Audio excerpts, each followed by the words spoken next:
Halo, selamat datang di penelusuran fakta kali ini. Hari ini kita bakal membedah sebuah insiden yang baru saja mengguncang warga di Kabupaten Mesuji, Lampung. Ini bukan sekedar kejadian biasa ya, ini adalah titik di mana pencarian keadilan, amarah warga, dan dugaan kejahatan serius saling bertabrakan.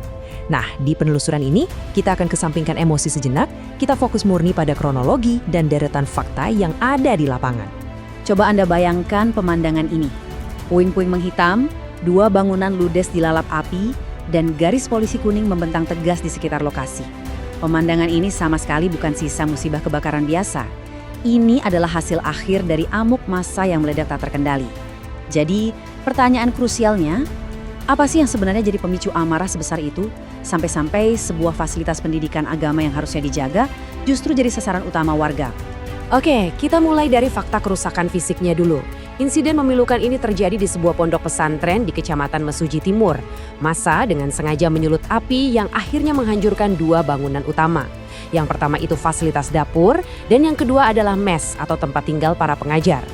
Gak cuma itu, banyak banget kaca jendela yang hancur berantakan karena lemparan batu dan balok kayu dari warga yang sudah tersulut emosi. Sampai akhirnya, di hari Minggu siang, pihak kepolisian harus turun tangan mengamankan lokasi dan memasang garis polisi untuk mencegah eskalasi yang lebih parah. Ini realitas fisik pasca kejadian. Tapi untuk benar-benar paham kenapa aksi anarkis ini bisa pecah, kita harus mundur sedikit dan melihat konteks awalnya. Nah, perusakan berskala besar semacam ini pastinya nggak muncul tiba-tiba. Titik awal dari semua rentetan peristiwa ini sebenarnya berakar dari sebuah dugaan tindak pidana yang sangat serius. Sebuah tuduhan kelam yang begitu perlahan mencuat ke telinga warga langsung meruntuhkan kepercayaan utuh masyarakat setempat terhadap institusi tersebut. Semuanya bermula dari rekam jejak sang pengasuh pondok pesantren yang oleh pihak berwenang diidentifikasi dengan inisial MFS. MFS ini dituduh telah melakukan tindakan pencabulan terhadap belasan santrinya sendiri. Menanggapi dugaan yang sangat meresahkan ini, warga tentu nggak tinggal diam. Mereka sebelumnya sudah mengambil tindakan tegas secara kolektif dengan mengusir MFS dari lingkungan mereka. Sejak kasus ini meledak, pondok pesantren itu langsung kehilangan fungsinya secara total. Santri-santri pergi, aktivitas belajar mengajar lumpuh, dan pada akhirnya kompleks itu cuma dihuni oleh keluarga MFS saja. Status quo yang tegang ini sebenarnya sempat bertahan cukup lama, sampai ada satu langkah sepihak yang kembali memantik bara konflik di masyarakat. Dan disinilah kita masuk ke pemicu utamanya, MFS. Sosok yang sebelumnya sudah ditolak mentah-mentah oleh warga ternyata kembali lagi secara diam-diam. Sebuah langkah yang mungkin dianggap sepele oleh yang bersangkutan, tapi bagi masyarakat sekitar, ini jelas dipandang sebagai sebuah provokasi terbuka. Mengingat warga sebenarnya masih menunggu keadilan hukum atas kasus dugaan pencabulan sebelumnya. Mari kita lihat urutan waktunya biar lebih jelas. Seperti yang kita bahas tadi, awalnya MFS diusir paksa karena dugaan pencabulan, lalu situasi sempat mereda sesaat. Tapi, sekitar 1 bulan sebelum masuknya bulan puasa, MFS diam-diam kembali ke pondok dengan alasan mau menjenguk anak cucunya. Masalahnya, warga nggak lengah. Mereka memantau situasi ini terus-menerus dan perlahan sadar kalau MFS ini nggak kunjung pergi.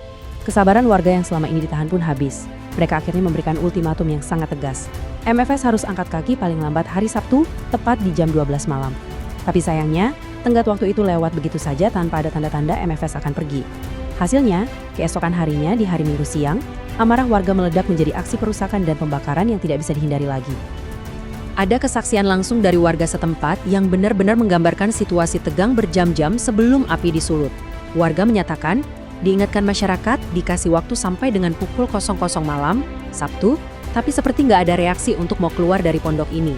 Pernyataan ini secara tegas mengonfirmasi kalau sebenarnya sudah ada proses peringatan, ada ruang komunikasi, dan ada batas waktu yang secara sadar diberikan oleh warga. Pengabaian secara terang-terangan terhadap ultimatum inilah yang pada akhirnya menjebol batas kesabaran massa. Sekarang, nasi sudah menjadi bubur. Aksi main hakim sendiri sudah terjadi dan fasilitas pendidikan itu sudah hancur lebur dimakan api. Tapi di dalam negara hukum seperti kita, aksi main hakim sendiri ini sama sekali nggak menyelesaikan persoalan awal. Malahan, ini melahirkan lapisan masalah baru yang jauh lebih rumit buat aparat penegak hukum yang sedang bertugas di lapangan. Jadi, para penyidik di Polres Mesuji sekarang memikul sebuah beban ganda yang sangat berat. Di satu sisi, mereka punya kewajiban mutlak untuk memastikan kepastian hukum dengan mengusut tuntas kasus awal, yaitu dugaan pencabulan MFS terhadap belasan anak didiknya. Ini sangat krusial demi keadilan bagi para korban. Tapi di sisi lain, polisi juga diwajibkan oleh undang-undang untuk memproses hukum para pelaku pembakaran dan perusakan fasilitas tersebut.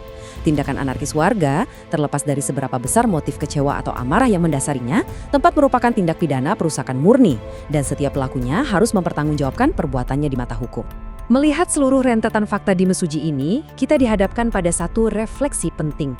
Apakah aksi main hakim sendiri pernah benar-benar memadamkan akar dari sebuah masalah? Atau justru tindakan tersebut hanya memicu tragedi dan pelanggaran hukum yang baru?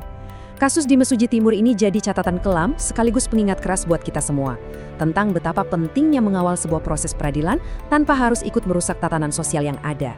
Terima kasih sudah mengikuti penelusuran fakta ini sampai akhir. Mari kita pantau bersama-sama bagaimana penegak hukum akan mengurai dan menyelesaikan kedua kasus berat ini secara adil, tuntas, dan transparan.